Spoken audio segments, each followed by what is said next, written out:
God's grace, His love. Whoa. It's just getting realer by the minute.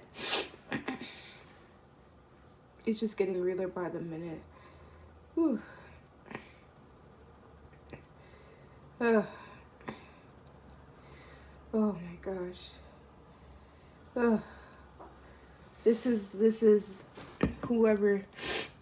God's love is patient, kind, not jealous, boastful, proud, or rude. It does not demand its own way. It's not irritable. It keeps no record of being wrong. It does not rejoice about injustice, but rejoices whenever truth wins. It never gives up, never loses faith, is always hopeful, endures through every circumstance. Oh man, God's love is just, I don't know, it's been reoccurring, God's love, and I just wanted to encourage someone out here. Like, it's just like, I don't even just feel these tears for myself. I feel these tears so heavy for many, because it's like we have such a loving Father, and the reoccurring words for me lately, I just been reminded of when Jesus says what will happen when He says, "Depart from me, I never knew you," and it just hit me recently. The key word was no. We have a Father who wants to know us. You know, there's a huge gap between knowing a celebrity and knowing their life. And it's just with that inner healing, with just accepting His love, acknowledging the trauma, acknowledging all the times you weren't loved, acknowledging all the times you were fearful to make a mistake because you felt like it was going to be hung over your head, acknowledging all the times you gave up on yourself and the mercy and grace of God did not give up on you. It is a lot.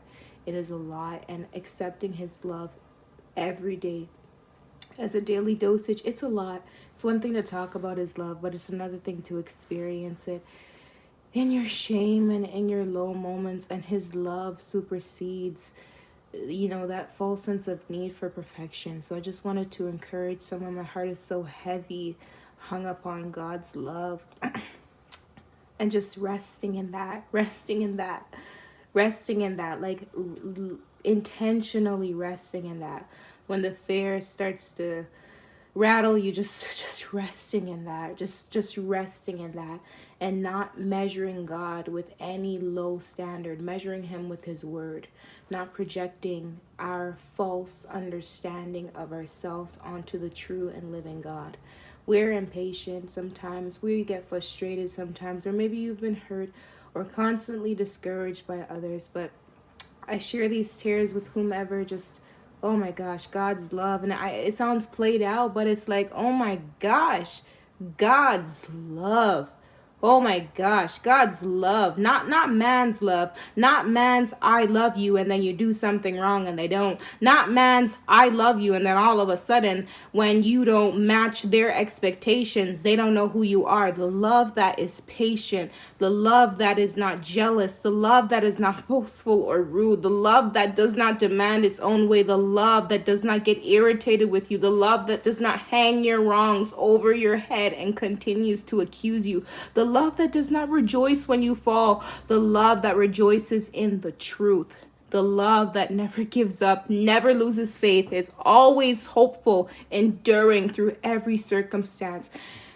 And when we experience God's love so full and so fresh like that, it just changes your perspective towards everything, and it unlocks the flow.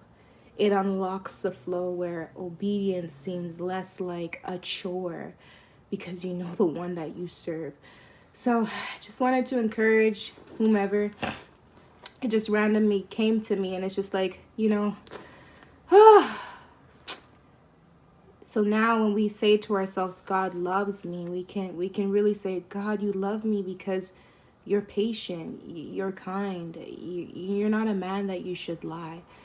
Our response to God's love doesn't change the truth of its potency. Our response does not change his love, and it's just so amazing, because you know, it's just by the grace of God that his love looks so good on his children and how his children treats others. But you know, you got to be honest, sometimes man's love is so narrow, it's so limited, it's so conditional. But we serve a perfect God who's unconditional and perfect in all his ways, and we can only experience it through just knowing who he is and his character of whom he is. We can never understand the character of God through the mind of man. I just wanted to encourage you who needs this. God, oh man, he loves you. He loves you.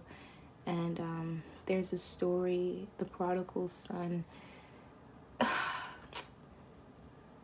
He loves you, honestly. Like, I'm literally like, the prodigal son, the son left, and when the son came back, the father rejoiced. The father rejoiced.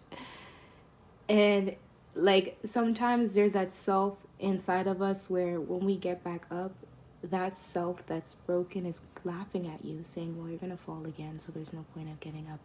Or spectators are like, yeah, right, she says she's changing, yeah, right. Yeah, right. It's just so many things waiting for your demise, and we have a father represented through the prodigal's father, that when you rest in him and come to his arms and you're like, Abba, Father, he's like, oh my gosh, my child, my child. Because when you understand and appreciate God's love, it just protects you. It makes you love his instruction. It makes you love his instruction so much. I'm reminded that when people idolize celebrities, the celebrity could say, I have diarrhea. And the fans are like, oh my gosh, X, Y, and Z said they had diarrhea.